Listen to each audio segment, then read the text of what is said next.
नमस्कार। दुनिया जहान में आपका स्वागत है।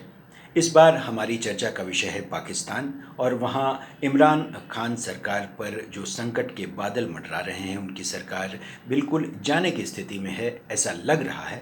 उसे लेकर हम चर्चा करेंगे। उन्होंने इस्लामाबाद में एक रैली बुलाई है अपने समर्थकों की और वो अपना शक्ति प्रदर्शन भी करना चाहते हैं। विपक्ष उन्हें पूरी तरह घेर चुका है और उन्हीं की पार्टी के लोग उनके खिलाफ खड़े हैं। ऐसी स्थिति में उनकी सरकार बचेगी या जाएगी?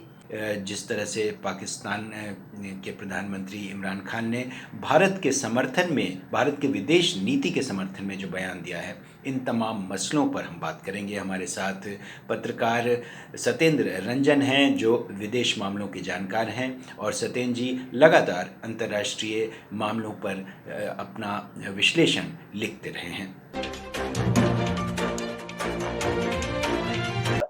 जो फिलहाल हालात नजर आ रहे हैं पिछले कुछ दिनों से पाकिस्तान में, और जिस तरह से ये कहा जा रहा है कि अब इमरान सरकार कुछ ही दिनों की मेहमान है, इसको देखते हुए अभी जो मौजूदा सियासी स्थिति है पाकिस्तान की, उसे आप कैसे देखते हैं सर?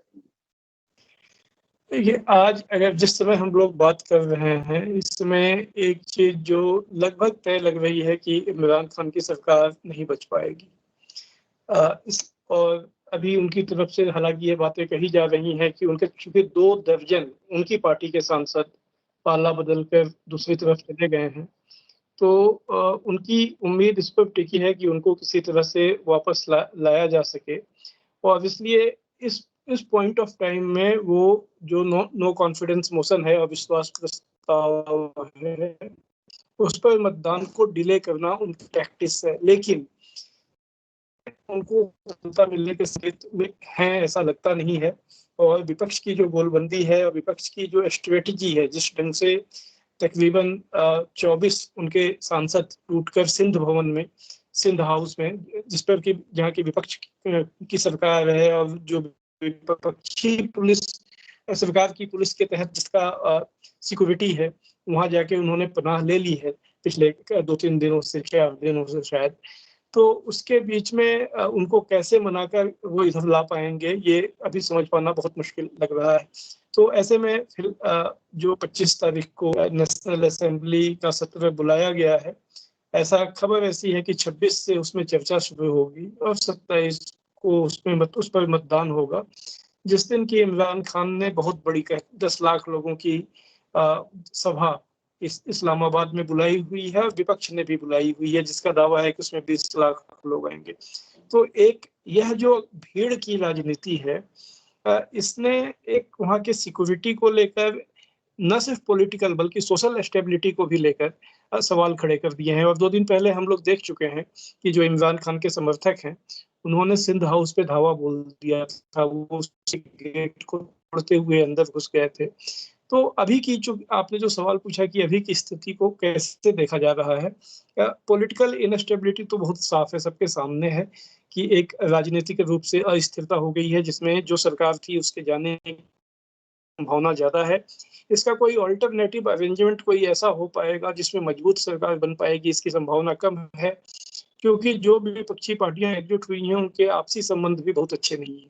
वो सिर्फ एक मकसद के लिए आई हैं, इमरान खान को हटाने के लिए। लेकिन इस दरमियान अगर सड़क पे हिंसा होती है, जो स्ट्रीट वायलेंस होता है, तो उससे एक और भी अलग तरह की का संकट पाकिस्तान में खड़ा हो जाएगा। अब इन सब पर, जैसा कि पाकिस्तान के कॉन्टेक्स्ट में हमेशा होता है कि निगाह सेना पे टिकी होती है कि सेना उसमें क्या स्टैंड लेती है। अभी तक सेना का जो ऑफिशियल स्टेटमेंट है कि वो तटस्थ है, वो इस घटनाक्रम के भीतर में नहीं है। लेकिन वो लंबे समय तक ऐसा पाएगी, इसकी संभावना किसी को नहीं लगती है, क्योंकि जब संकट गहरा होगा तो वो इस या उस पक्ष से दखल देगी। ये आशंका है, यह संभावना है जी। लेकिन अभी जो मौजूदा स्थिति बनी है पिछले कुछ महीनों में, बल्कि कुछ समय में कहिए, क्योंकि इमरान खान के खिलाफ असंतोष तो लंबे समय से है और विपक्षी दलों का एक गठबंधन भी बना था। हालांकि वो पिछले साल कामयाब नहीं हो पाया और इमरान सरकार बचाने में कामयाब भी हो गई थी पिछली बार। लेकिन इस बार जो स्थिति बनी है, तो क्या ये जो अंतर्राष्ट्रीय स्तर पर जो घटनाएं हो रही हैं, खासतौर से यूक्रेन में जो रूसी हमला हुआ और ओवरऑल जो वैश्विक स्थिति बनी है, जिसमें फिलहाल पाकिस्तान कई बार खुद को अलग-थलग महसूस करता रहा है और पाकिस्तान की जो अंदरूनी स्थिति अचानक से फिर से उभर कर के आई है, तो क्या उसका भी कुछ असर आपको लगता है क्या? ये इस बात को मानने के काफ़ी ठोस वजह हैं कि जो अभी वहाँ हो रहा है, उसमें कुछ इंटरनेशनल एंगल उसका हो।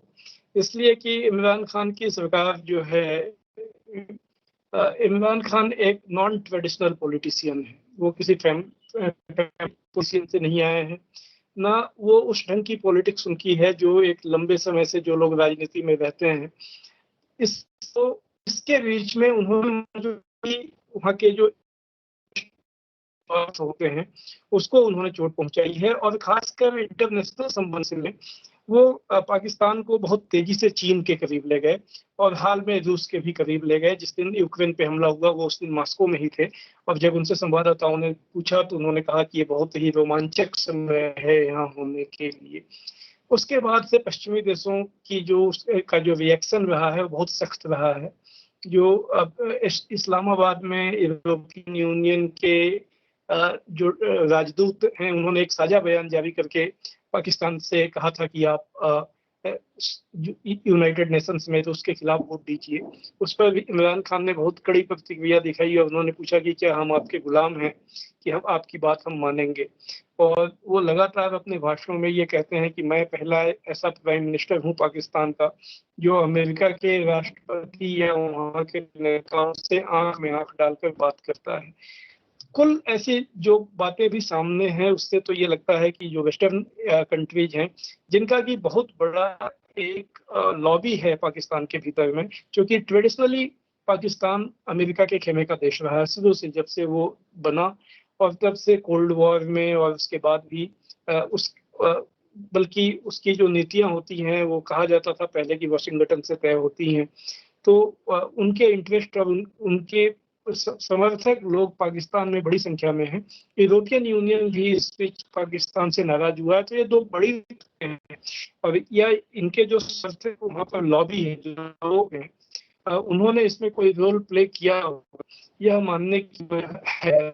इस संभावना को सिरे से ठुकराया जा सकता है और इमरान पार्टी तरीके इंसाफ है, उसने तो खुलेआम आरोप लगाया है कि जो अभी इनस्टेबिलिटी हुई है कही है कि उनके ऊपर बहुत दबाव डाला जा रहा है कि वो उसकी निंदा करें, लेकिन वो ऐसा नहीं करेंगे।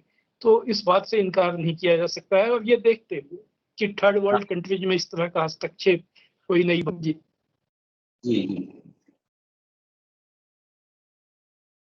लेकिन आज जिस तरह इमरान खान का जो एक स्टेटमेंट आया आज या कल, कि उन्होंने भारत की विदेश नीति की इस तरह से तारीफ की और उसके पीछे कोई ना कोई एक पॉलिटिकल मकसद उनका है इस बयान को देने के पीछे, क्योंकि फिलहाल जो अंतर्राष्ट्रीय स्तर पर जो परिस्थितियां बनी हैं और उसमें जो भारत ने स्टैंड लिया है कि ना तो वो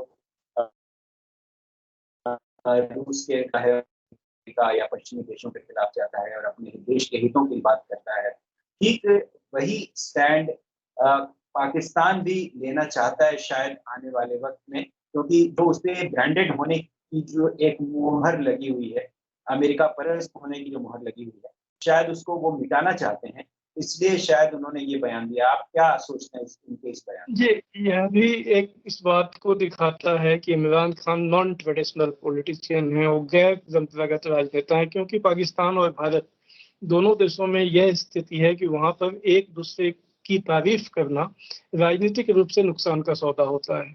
इसके बावजूद उन्होंने इस बात की तारीफ की कि भारत की अपनी विदेश नीति को आज़ाद रखता है, स्वतंत्र इंडिपेंडेंट रखता है, भारत कभी किसी खेमे में शामिल नहीं होता है। और उन्होंने कहा कि अभी भी इस मौके पर भारत ने रूस के निंदा करने से इनकार किया, जो कि उन्होंने भी किया।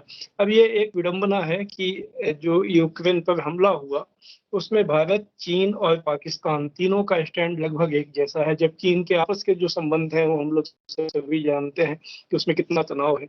तो अभी एक तो भारत का जो स्टैंड है वो और पाकिस्तान का जो स्टैंड है लगभग सिमिलर है।